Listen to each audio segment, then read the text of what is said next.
I was supposed to feel like the luckiest woman alive. The kind of day people post about: dreamy venue, string lights, champagne glasses clinking in the distance.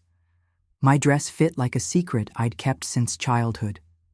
Ethan stood at the altar, smiling that easy practice smile everyone loved. Cameras were rolling, people were crying, and still, something inside me was sinking like a stone tied to silk. They thought they were witnessing love, and maybe once they were. But by that morning, I already knew the truth. I knew about the messages. I knew about the hotel. I knew about her. One of my bridesmaids, someone I'd hugged, laughed with, confided in. It was all there, in screenshots I never asked to receive but couldn't unsee. And no matter how beautiful the day looked, it had already been poisoned. I could have called everything off. That would have made sense, right? Quietly slip away, let people make up their own versions of the story. But as I stood there, holding the bouquet like it meant something, I realized this wasn't just my story. It was theirs too. Everyone who smiled while he lied. Everyone who called us perfect. So no, I didn't cancel the wedding. I rewrote the ending. The message came in just after midnight. An unknown number. No words, just screenshots. At first, I thought it was some kind of cruel mistake. But then I saw the name on the reservation, the timestamp, the photo of him asleep with his hand in her hair. My fingers went cold, and when I saw the sender's final note, "You deserve better," I knew this wasn't a prank. It was a warning, a gift wrapped in devastation. I didn't cry, not right away. I just stared at the screen like my brain was trying to catch up with my heart. It was surreal, sitting there in a silk robe, the scent of bridal flowers filling the room, while my life quietly split in two. I replayed every conversation, every excuse he gave for staying late at work, every forced smile that now made sense.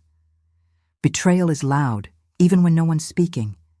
And in that silence, I started planning. Not revenge, not drama. Just truth, pure and undeniable.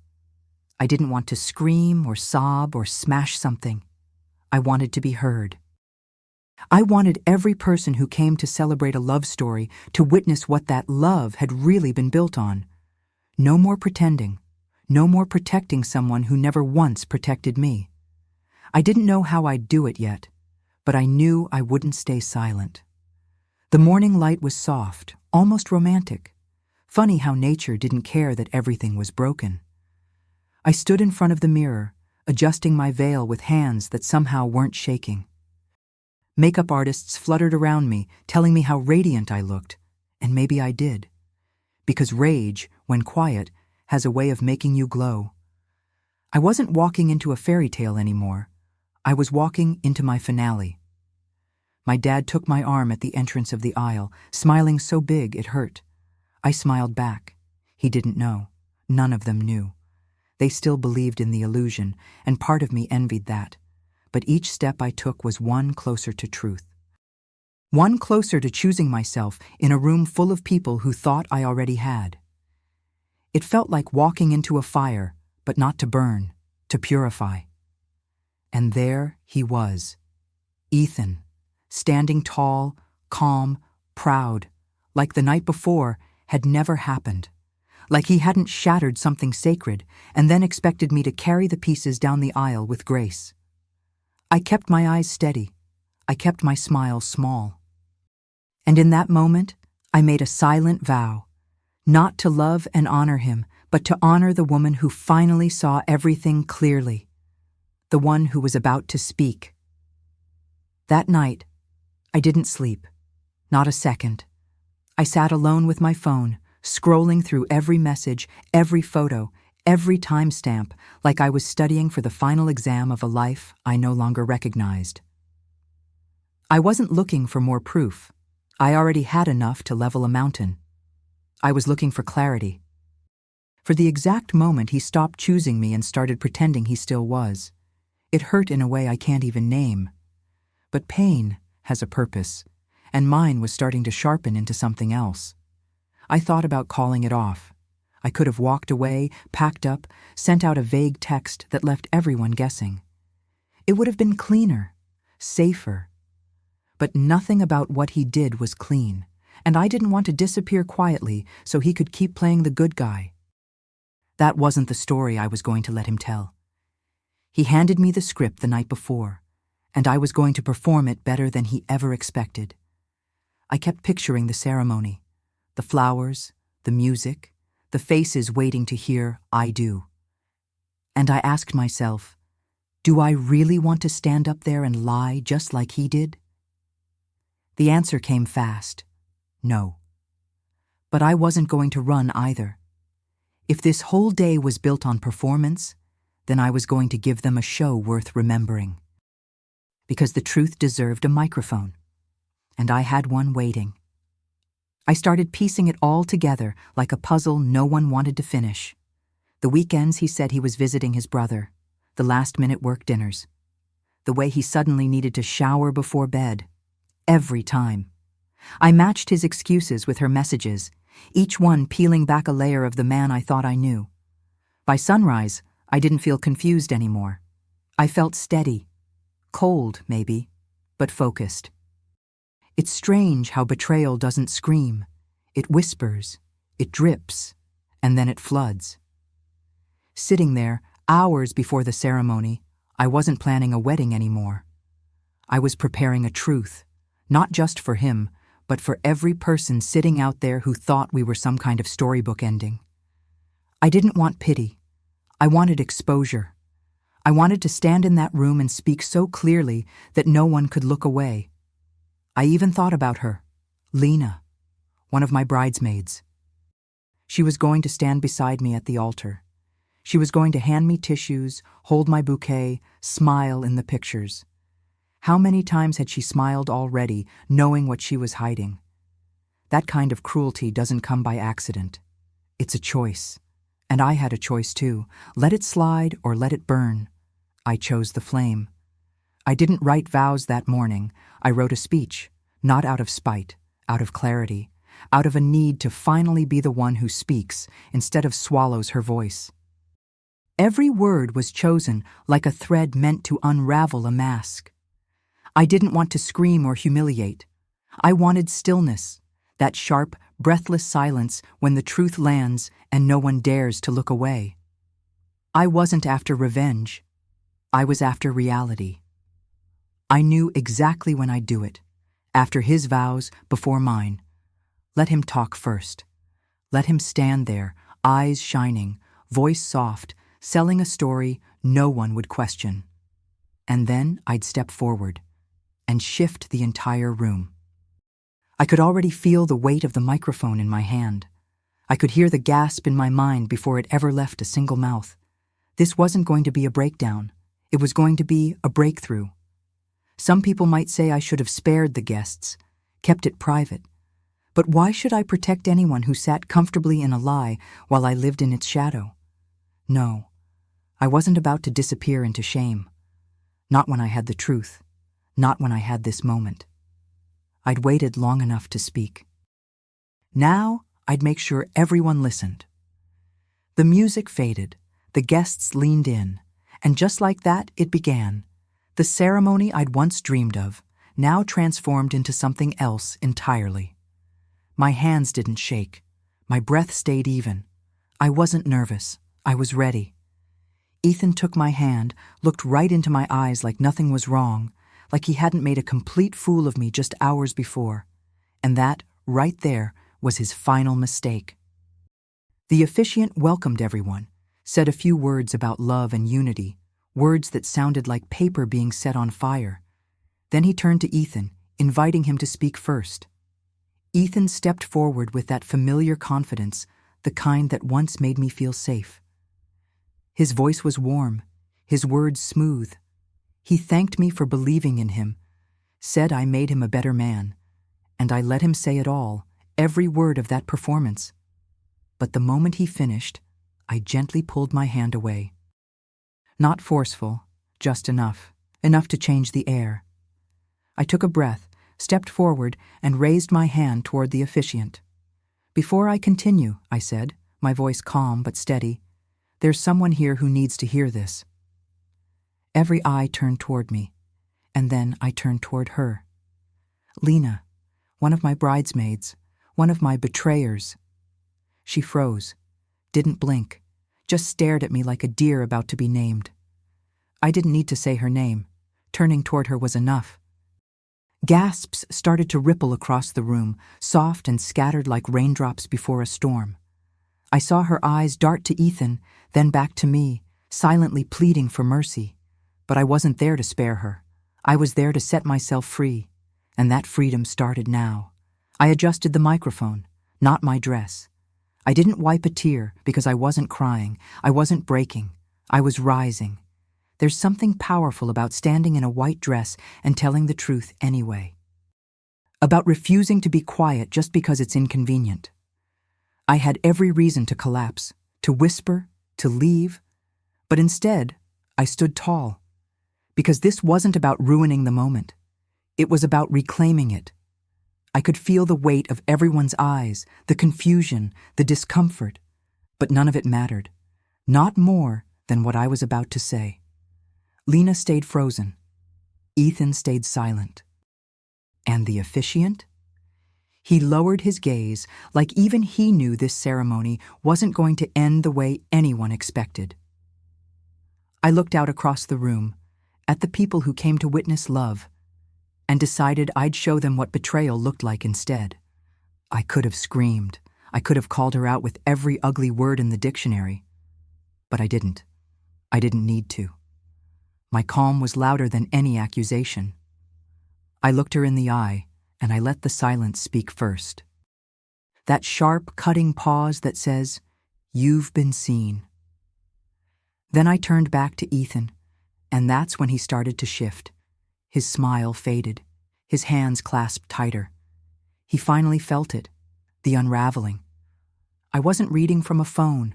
I wasn't shaking with emotion. I was steady, and that steadiness terrified them. Because it meant I wasn't just reacting. I was ready. Ready to take back every moment stolen from me by whispers, half-truths, and hotel lies. I wasn't the bride they thought I'd be. I wasn't the girl who begged or broke. I was the woman who walked into fire and brought the whole room with her. I glanced once more at the aisle, the one I had walked down believing I was headed toward love. And now, I was standing in front of everyone, not as someone about to promise forever, but as someone about to break the silence. The mic was in my hand. The moment was mine. And I hadn't even started speaking yet. I didn't raise my voice. I didn't need to. The truth was louder than anything I could scream. I turned to Lena and said, "You once told him he'd never choose me if he really knew me." I paused, let that line settle like dust in a still room. "But it turns out," I said, looking right at her, "I didn't need him to." Her mouth dropped slightly, but she didn't say a word. She couldn't. And Ethan? He looked like someone had pulled the floor out from under him. I turned to the guests next, the ones who had clapped and cried and called us the perfect couple. "I want you all to hear something," I said, and then I pulled out my phone. I'd saved a few messages, not all, just enough. I read the one that gutted me most. "Can't wait to get away from all this wedding pressure and just be with you." Someone gasped. Someone else covered their mouth. But I kept going, calm and clear. Another message. "She's too intense. You're the only one who really gets me." I let it hang there for a moment before looking back at Ethan. He couldn't even look at me, couldn't look at anyone. And that's when I realized he wasn't afraid of losing me. He was afraid of being exposed, of people seeing what I now knew, that his love came with asterisks, with conditions, with lies. And I wasn't interested in any of it anymore. Lena looked like she wanted the earth to swallow her. She took a small step back, her face pale and blank, like she couldn't decide if she was embarrassed or just angry she got caught. I didn't flinch. I didn't chase her with words or make a scene. I simply turned back to the guests and said, "Some people spend their whole lives faking loyalty. I just saved myself a lifetime of pretending. That line wasn't rehearsed. It came straight from the part of me that had stayed silent for too long.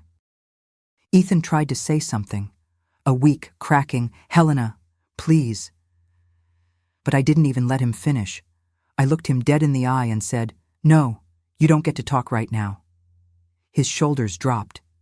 I think that was the first moment he realized I wasn't going to cry or run. I was going to finish this, with my head high and my heart finally mine again. I wasn't broken. I was finally whole. Lena tried to slip out, subtle at first, like maybe no one would notice. But I did. And I wasn't done. "You can leave now," I told her, voice low but firm. "Just like I'm leaving him." That hit the room like thunder after still air. She paused, then walked. The sound of her heels on the floor was the loudest thing in the church for a moment. And I stood there, not shaking, not shattered, just finished with both of them. I looked down at the mic in my hand, the same one I was supposed to use to promise a lifetime. Instead, I used it to deliver a truth that deserved to be heard. I walked over to the officiant and gently handed it back. Then, without a word, I reached for the ring on my finger. Slowly, deliberately, I slipped it off. The silence was so deep, I could hear someone sniffle in the third row. It wasn't sadness, it was impact. I placed the ring in the officiant's hand like I was returning something that never belonged to me in the first place. And then I stepped back, not from the altar, but from the life I almost let happen. I could feel the heat behind me, the stares, the disbelief. But I didn't care. Because I wasn't walking away in shame. I was walking away in truth. And that kind of exit doesn't need applause. As I turned to face the aisle, I felt lighter than I had in months. Years, maybe. The dress no longer felt like armor or disguise. It felt like closure. There were no tears, no dramatic goodbye. Just me, finally done pretending. I didn't drop the mic. I handed it back, with my engagement ring. The moment I stepped outside, I felt it, a shift, like I'd walked out of someone else's story and finally into my own. Half the guests were still inside, too stunned to move. But the other half? They stood, they clapped, they cheered. I didn't expect that. I hadn't done it for them. But something about being seen, truly seen, after feeling invisible for so long. It hit me in a way no love story ever had. Friends came up to me, some with tears, others with pure admiration in their eyes. "You were brave," one said. "You were honest," another whispered. I didn't feel brave. I felt awake. For the first time in a long time, I wasn't shrinking myself to fit into someone else's version of love. I was finally walking in my truth, not limping, not hesitating, just walking. Forward, free. Over the next few days, the calls poured in, some apologizing, some still trying to understand. And then came the questions. So many questions. Did I plan it? Was it real? Would I talk about it? At first, I ignored them. I thought maybe silence would be enough. But then I realized I still had something to say. Not to Ethan, not to Lena, to every woman who's ever been told to stay quiet. So I recorded a video. Just me, no music, no edits, sitting on my couch in the dress I never returned. I looked straight into the camera and said, "These were the vows I never gave because the truth spoke louder." My voice didn't tremble. I didn't rehearse. I just spoke from the part of me that finally stopped apologizing for expecting honesty. I talked about the betrayal, yes, but more than that, I talked about reclaiming my voice, about how it feels to finally put yourself first. I uploaded it, turned off my phone, and went for a walk. No expectations, no plan, just air in my lungs and a weight off my chest. Hours later, when I came back, the video had already exploded. Comments from strangers, messages from women I'd never met. "You said what I wish I could have." You gave me the courage to walk away. It wasn't about going viral. It was about being heard, for real this time. It felt like the whole world had been waiting for someone to say it out loud. To speak through the shame, the silence, the rehearsed smiles. I never wanted attention. I just wanted freedom. But in finding mine, I think I cracked something open for others too. And maybe that's the best kind of ending. Not the one you planned, but the one that sets more than just yourself free. The clip from the ceremony, the one where I turned to Lena, where I read those messages aloud, that's the one that really took off. People started calling me the bride who said it better than anyone. Talk shows mentioned it. Articles were written. But the truth is, I didn't say it for headlines. I said it for the girl inside me who had stayed quiet for too many years, who mistook being chosen for being valued, who finally realized she didn't need a ring to be worthy. I didn't get a honeymoon. I didn't get wedding photos on a beach or a first dance under fairy lights. What I got was better. I got clarity. I got a clean break from a man who wore charm like a costume and a friend who never was. And in their place, I got something Ethan could never offer me: peace. The kind that comes not from forgiveness, but from finally letting go of what was never real. So no, I didn't get a husband. I got something else. I got my voice back. And when I used it, the world listened.